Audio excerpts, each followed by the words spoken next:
पर ये भी कहते हैं कि आप आदिवासियों, आपके और मन्नालाल जी के ऊपर आदिवासियों के अहित करने की बात भी कर, अहित करने के लिए भी कहते हैं कि ये अहित करते हैं आदिवासियों का, इसके लिए क्या कहना चाहते हैं? क्या है कि क्या ये बता दो। वही आप बताए ना सर, आरोप आप पे लगा है। राजकुमार जी लोग ये कहते हैं कि आप आदिवासी गलती करे तो भी हाँ करो, ना करे तो भी गलती करो। राजकुमार जी ये कहते हैं कि आदिवासी जब पार्टी बनी थी तब उन्होंने कहा कि हम तो आदिवासियों के बस, आदिवासियों की पार्टी है और आदिवासी की पार्टी है तो आदिवासी हितों की बात करनी चाहिए। मैं आदिवासी हूँ, मैं मेरा विधानसभा का रिकॉर्ड उठा के देख लीजिए 2003 से लगा करके अब तक का, जब भी कोई समय आया होगा तो मैंने आदिवासी हित की बात विधानसभा में उठाई होगी। जब ये आदिवासी के नाम से पार्टी बनी तो फिर इन्होंने ये स्टैंड क्यों बदला था कि हमारे मुसलमान हमारे भाई हैं? इनके सारे पदाधिकारी क्यों थे उस बाप के पार्टी के पदाधिकारी?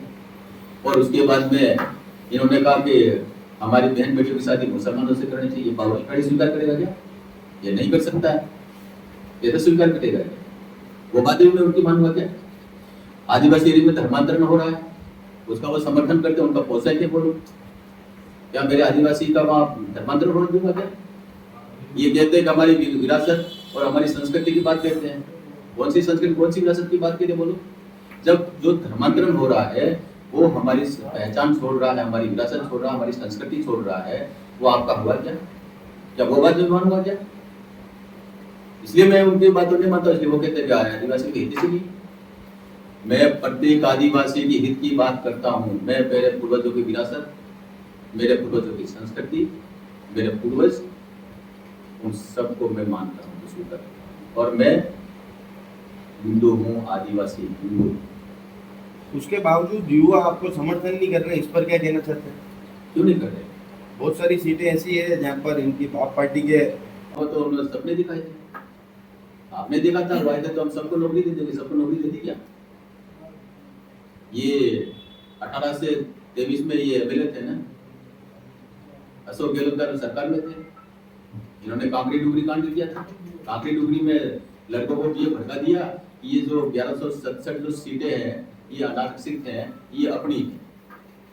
जब आरक्षित सीटें सारी की सारी आदिवासी को मिल गई, ये सीटें 1167 थी, वो अनारक्षित थी, उसमें आदिवासी भी आ सकता है, एसी का भी आ सकता था और जनरल भी आ सकता, पॉलिटी का दबा सकता था, लेकिन उन्होंने ये हमारी सीटें सारे आदिवासी को बच्चों को भड़का करके इकट्ठा कर दिया था। क्या हुआ था उसका परिणाम आपने भी देखा, मैंने भी देखा है। स्वदेशी की बात, इन्होंने कहा हम 8वीं पास को नौकरी दे देंगे। आप और मान सकते हैं कि 8वीं पास को नौकरी दोगे। मेरे पास एक पुलिस का लड़का बैठा, डिग्रीदारी लड़का बैठा, उसको तो नौकरी नहीं मिल रही है, क्या 8वीं पास को नौकरी दे देंगे? एक बात इन्होंने की कि आईपीसी हम पर लागू नहीं होती तो पूरा का पूरा आदिवासी का युवा उनके साथ हो गया, भटक गया नहीं कि हमको कोई कानून नहीं लगेगा।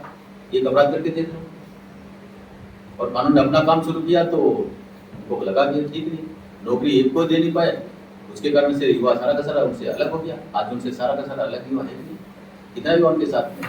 आपने देखा कि अभी कल परसों में धरना दिया, कितने लोग थे? 200-150 लोग बैठे हुए थे।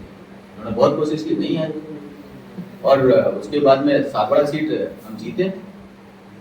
ये जरूरी नहीं है कि ये सारी सीटें जीत जाएंगे, संभव नहीं, युवाओं के साथ कोई बस आदमी है। अब वो समझ रहा है जिस प्रकार से उन्होंने बातें की ना, मुसलमान हमारा भाई है, ईसाइयों का प्रोटेक्शन दिया, उसके बाद में पता लग गया कि नहीं, तो हमारी विरासत खत्म कर रहे हैं, सारी सारे अलग हो गए।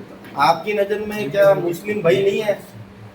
देखिए, देशभक्त मुस्लिम हमारा भाई है, देश विरोधी मुस्लिम हमारा भाई नहीं। ये आकलन कौन करेगा? आकलन समाज करेगा। कौन देश के विरुद्ध बोल रहा है, कौन देश के कब्र खोदने के काम कर रहा है, कौन भारत माता की जय बोल नहीं रहा, कौन वंदे मातरम नहीं बोल रहा है? आपको दिखता नहीं क्या?